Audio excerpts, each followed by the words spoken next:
ELSS mutual funds tax season में आपका stress कम करने में मदद कर सकते हैं। चलिए देखते हैं कि क्या है ELSS tax saving mutual funds और इनके क्या बेनिफिट्स हैं। अगर आप टैक्स सेविंग के साथ साथ वेल्थ क्रिएशन चाहते हैं तो ये वीडियो एंड तक देखना। सबसे पहले देखते हैं what are ELSS mutual funds.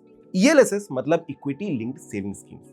ये एक स्पेशल टाइप का म्यूचुअल फंड है जो मेनली इक्विटी मार्केट्स में इन्वेस्ट करता है। और सबसे अच्छी बात, ओल्ड इनकम टैक्स रिजीम में ईएलएसएस के साथ section 80C of the income tax act 1961 के अंडर आपको टैक्स डिडक्शन मिलता है। थिंक अबाउट इट, आप पैसा इन्वेस्ट कर रहे हैं, टैक्स भी बच रहा है और लॉन्ग टर्म में वेल्थ क्रिएशन भी हो रही है। चलिए अब देखते हैं ELSS tax saving mutual fund में इन्वेस्ट करने से क्या बेनिफिट्स हो सकते हैं। Benefit 1, dual benefit advantage. ELSS का सबसे बड़ा बेनिफिट है ड्यूअल एडवांटेज। एक तरफ आप अप टू 1.5 लाख रुपीस तक का टैक्स डिडक्शन ले सकते हैं सेक्शन 80C के अंडर, और दूसरी तरफ आपका पैसा इक्विटी मार्केट्स में ग्रो हो रहा है। ट्रेडिशनल टैक्स सेविंग इंस्ट्रूमेंट्स जैसे पीपीएफ, एनएससी या एफडी में रिटर्न्स लिमिटेड है, अराउंड 7 to 8% एनुअली। लेकिन ईएलएसएस में इक्विटी एक्सपोजर है, हायर रिटर्न्स का पोटेंशियल भी है। हाउएवर पीपीएफ, एनएससी या एफडी में रिटर्न्स गारंटीड होते हैं। फॉर एग्जांपल, पास्ट में कई फंड्स ने 12 to 15% एनुअल रिटर्न्स दिए हैं। हिस्टोरिकल डेटा शो करता है कि लॉन्ग टर्म में इक्विटी मार्केट्स ने कंसिस्टेंटली इन्फ्लेशन बीटिंग रिटर्न्स दिए हैं। लेकिन याद रहे, पास्ट परफॉर्मेंस फ्यूचर रिटर्न्स की गारंटी नहीं देता। Benefit 2, shortest lock in period. यहाँ एक और मेजर एडवांटेज है, ईएलएसएस का लॉक इन पीरियड सिर्फ 3 साल का है। अगर हम कंपेयर करें, पीपीएफ 15 साल, एनएससी 5 साल, ईएलएसएस सिर्फ 3 साल। मतलब आपका पैसा जल्दी लिक्विड हो जाता है। 3 साल के बाद आप चाहें तो अपना फंड रिडीम कर सकते हैं या फिर इन्वेस्टमेंट कंटिन्यू रख सकते हैं, चॉइस आपकी। Benefit 3, professional fund management. ELSS funds experienced fund managers के द्वारा प्रोफेशनली मैनेज्ड होते हैं। ये एक्सपर्ट्स मार्केट रिसर्च करते हैं, कंपनी एनालिसिस करते हैं और आपके बिहाफ पे सूटेबल इन्वेस्टमेंट डिसीजन लेते हैं। अगर आप इंडिविजुअल स्टॉक्स में इन्वेस्ट करते हैं तो आपको मार्केट नॉलेज, टाइम और एक्सपर्टीज चाहिए। लेकिन ईएलएसएस में प्रोफेशनल्स आपका पैसा मैनेज कर रहे हैं, who have years of experience and dedicated research team. चौथा benefit, diversification benefits. ELSS fund diversified portfolio maintain करते हैं, मतलब आपका पैसा डिफरेंट सेक्टर्स, डिफरेंट कंपनीज में स्प्रेड होता है। ये रिस्क को रिड्यूस करता है। फॉर एग्जाम्पल, अगर टेक्नोलॉजी सेक्टर डाउन है तो मे बी फार्मास्यूटिकल या बैंकिंग सेक्टर अप हो। डाइवर्सिफिकेशन से आपको मार्केट वोलेटिलिटी से प्रोटेक्शन मिलता है। 5वां benefit, SIP option available. ELSS में आप एसआईपी यानी कि सिस्टमैटिक इन्वेस्टमेंट प्लान के थ्रू भी इन्वेस्ट कर सकते हैं। यहां तक कि आप मंथली सिर्फ 500 रुपए से इन्वेस्टमेंट स्टार्ट कर सकते हैं। फॉर एग्जाम्पल, अगर आप मंथली 5000 रुपए एसआईपी करते हैं ईएलएसएस में, तो 12 महीने में 60,000 रुपए इन्वेस्ट हो गए और आपको इन 60,000 रुपयों का टैक्स डिडक्शन मिल गया under section 80C, only if आप ओल्ड टैक्स रिजीम फॉलो करते हैं। एसआईपी का बेनिफिट यह है कि इसमें रुपी कॉस्ट एवरेजिंग होता है। रुपी कॉस्ट एवरेजिंग मतलब जब मार्केट डाउन है आप ज्यादा यूनिट्स खरीदते हैं, जब मार्केट अप है कम यूनिट्स मिलते हैं। मार्केट अप्स एंड डाउन्स में एवरेज परचेस कॉस्ट ऑप्टिमल हो जाता है। प्लस रेगुलर इन्वेस्टमेंट की हैबिट डेवलप होती है। फ्लेक्सिबिलिटी इन इन्वेस्टमेंट। ईएलएसएस में फ्लेक्सिबिलिटी भी काफी मिल सकती है। इसमें आप लमसम इन्वेस्ट कर सकते हैं या फिर एसआईपी भी कर सकते हैं। अमाउंट की फ्लेक्सिबिलिटी का ऑप्शन भी है। मिनिमम इन्वेस्टमेंट अमाउंट काफी रीजनेबल है। आपने देखा होगा लोग टैक्स प्लानिंग के लिए लास्ट मोमेंट पर रश करते हैं, लेकिन ईएलएसएस एसआईपी से आप through out the year systematic tax planning कर सकते हैं। Benefit 7, historical performance potential. Historical data देखें तो ईएलएसएस फंड्स ने लॉन्ग टर्म में 10 से 15% तक के रिटर्न्स दिए हैं।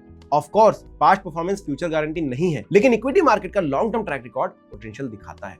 इंडिया की growing economy, increasing consumption, digital transformation, ये सब factors long term equity growth को सपोर्ट करते हैं। बेनिफिट 8वां, टैक्स एफिशिएंसी। इन्वेस्टमेंट के 3 साल बाद जब आप ईएलएसएस से रिडीम करते हैं तो रिटर्न्स पर long term capital gains tax applicable होता है। Currently LTCG tax rate equity mutual funds के लिए रीजनेबल है compare to other investment options. Plus आप पार्शियल विड्रॉल भी कर सकते हैं, मतलब फुल अमाउंट निकालने की जरूरत नहीं, जितने पैसे चाहिए सिर्फ उतना रिडीम कर सकते हैं। 9वां benefit, easy investment process. ELSS में इन्वेस्ट करना इजी है। ऑनलाइन प्लेटफॉर्म्स के थ्रू सिर्फ कुछ ही क्लिक्स में इन्वेस्टमेंट हो जाता है। आप बस केवाईसी कंप्लीट करने के बाद डिजिटल प्रोसेस से इन्वेस्टमेंट स्टार्ट कर सकते हैं। रेगुलर मॉनिटरिंग भी इजी है, मंथली स्टेटमेंट्स मिलती हैं।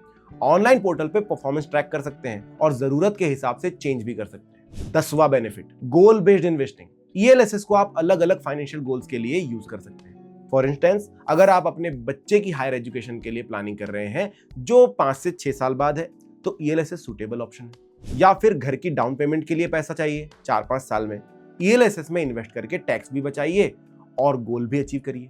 बेनिफिट 11वां, मार्केट पार्टिसिपेशन। ईएलएसएस के थ्रू आप इंडिया की ग्रोथ स्टोरी में पार्टिसिपेट कर रहे हैं। इंडियन कंपनीज जो ग्रो कर रही हैं उनमें आपका पैसा इन्वेस्टेड है through these funds. Corporate earnings growth, GDP growth, demographic dividend, ये सब फैक्टर्स लॉन्ग टर्म में इंडियन इक्विटी मार्केट्स को सपोर्ट करते हैं। बेनिफिट 12वां, इन्फ्लेशन बीटिंग पोटेंशियल।